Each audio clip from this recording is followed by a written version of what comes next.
ગણિતનું નામ સાંભળીને જ ઘણીવાર આપણને લાગે કે આ તો બહુ મહેનતનું કામ છે, ખરું ને? પણ શું તમને ખબર છે કે ગણિતમાં કેટલીક એવી જાદુઈ ટ્રિક્સ છુપાયેલી છે જે મોટા મોટા દાખલાને પણ રમત બનાવી દે? બસ આજે આપણે એવી જ એક ગુપ્ત યુક્તિ શીખવા જઈ રહ્યા છીએ જે તમારી ગણતરીને એકદમ ફાસ્ટ અને મજેદાર બનાવી દેશે. તો ચાલો જરા પણ મોડું કર્યા વગર શરૂ કરીએ. આજે આપણે શું શું શીખવાના છીએ એની આ રહી એક નાનકડી ઝલક. આપણે એકદમ બેઝિકથી શરૂ કરીને એક એવી શક્તિશાળી ટ્રિક સુધી પહોંચીશું.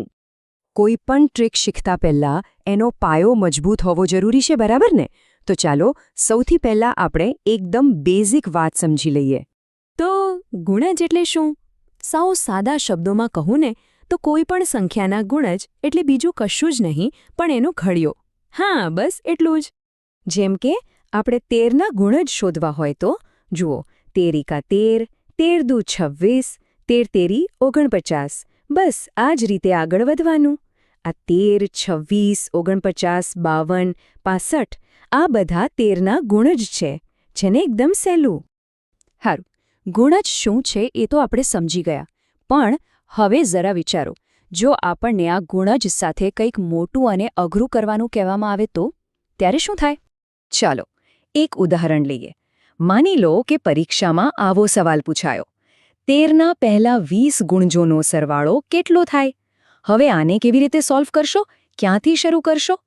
આપણા મનમાં પહેલો વિચાર તો એ જ આવે કે ચલો બધા 20 ગુણ જ લખી નાખીએ, 13, 26, 39 એમ છેક 260 સુધી, અને પછી એ બધાનો એક પછી એક સરવાળો કરીએ.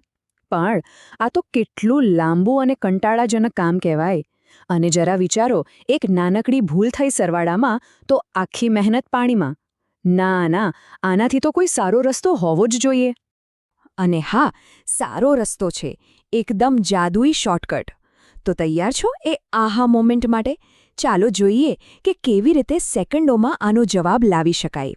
અને આ રહ્યું આપણું સિક્રેટ વેપન, આપણી ગુપ્ત ચાવી. આ નાનકડું સૂત્ર સંખ્યા ગુણ્યા n ગુણ્યા કૌંસમાં n વત્તા 1 ભાગ્યા 2. આ જે ફોર્મ્યુલા છે જે આપણો બધો સમય બચાવશે. હવે જુઓ, આ કેટલું સરળ છે. આપણી સંખ્યા કઈ હતી? 13. અને કેટલા ગુણજ શોધવાના હતા? 20. એટલે કે આપણો n છે 20. બસ આ કિંમતોને સૂત્રમાં મૂકી દો. એટલે કે 13 ગુણ્યા 20 ગુણ્યા 20 વત્તા 1 અને આખાને ભાગ્યા 2. થોડી ગણતરી કરો અને જવાબ તમારી સામે, 2730. જોયું? કેટલી ઝડપથી જવાબ આવી ગયો. પણ હવે સવાલ એ થાય કે આ કોઈ જાદુ છે? ના, આ જાદુ નથી. આ શુદ્ધ ગણિત છે, એકદમ લોજિકલ. તો ચાલો હવે એ પણ સમજી લઈએ કે આ ટ્રિક આખરે કામ કેવી રીતે કરે છે. યાદ છે પેલી લાંબી રીત જેમાં આપણે 13, 26, 39 એમ બધું લખતા હતા? એને આપણે ગણિતની ભાષામાં આમ લખી શકીએ: 13 ગુણ્યા 1 વત્તા 13 ગુણ્યા 2 વત્તા 13 ગુણ્યા 3 એમ છેક 13 ગુણ્યા 20 સુધી. હવે અહીંયા એક મજાની વાત નોટ કરો. આ બધામાં એક વસ્તુ કોમન છે, અને એ છે 13. દરેક પદમાં 13 તો છે જ. તો ગણિતના નિયમ મુજબ આપણે આ 13ને સામાન્ય અવયવ તરીકે બહાર કાઢી શકીએ, એટલે કે 13ને કૌંસની બહાર મૂકી દઈએ.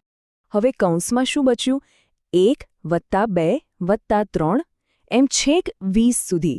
અને આનો સરવાળો કરવા માટે પણ ગણિતમાં એક બહુ જ જાણીતો શોર્ટકટ છે.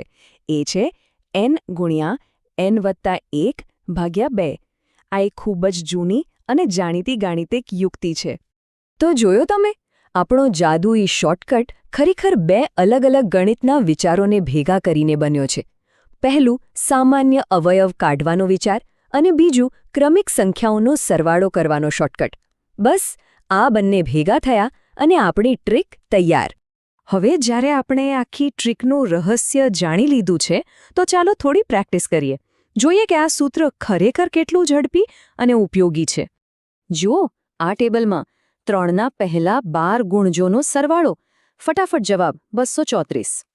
5ના પહેલા 24 ગુણજોનો સરવાળો. જવાબ 1500. કે પછી 15ના પહેલા 40 ગુણજોનો સરવાળો. જવાબ 12300. તમે જાતે જોઈ શકો છો કે આ રીત કેટલી ઝડપી અને સચોટ છે. ઘણીવાર આપણને થાય કે આ બધું તો બરાબર, પણ આનો આપણા રોજિંદા જીવનમાં શું ઉપયોગ? બહુ જ સારો સવાલ છે. ચાલો એ પણ જાણીએ. આ કોન્સેપ્ટ ખાલી ગણિતના દાખલા પૂરતો નથી. જરા વિચારો, કોઈ કંપનીમાં એક સરખા પગારવાળા ઘણા કર્મચારીઓ હોય તો એમનો કુલ પગાર ગણવામાં, અથવા કોઈ ફેક્ટરીમાં એક સરખા બોક્સ બનતા હોય તો આખા દિવસના કુલ ઉત્પાદનની ગણતરી કરવામાં. એટલું જ નહીં, ફાઇનાન્સ અને પ્રોગ્રામિંગ જેવી ફિલ્ડમાં પણ આવી પેટર્ન સમજવી ખૂબ જ જરૂરી છે. તો આ આખી વાતનો સાર એ છે કે આ માત્ર એક સૂત્ર નથી, પણ પેટર્નને સમજવાની એક રીત છે. ગણિત એટલે પેટર્નનો અભ્યાસ. હવે સવાલ એ છે કે તમે તમારી આસપાસ, તમારા જીવનમાં આવી બીજી કઈ પેટર્ન શોધી શકો છો જ્યાં આ ટ્રિક કામ લાગી શકે. જરા વિચારજો.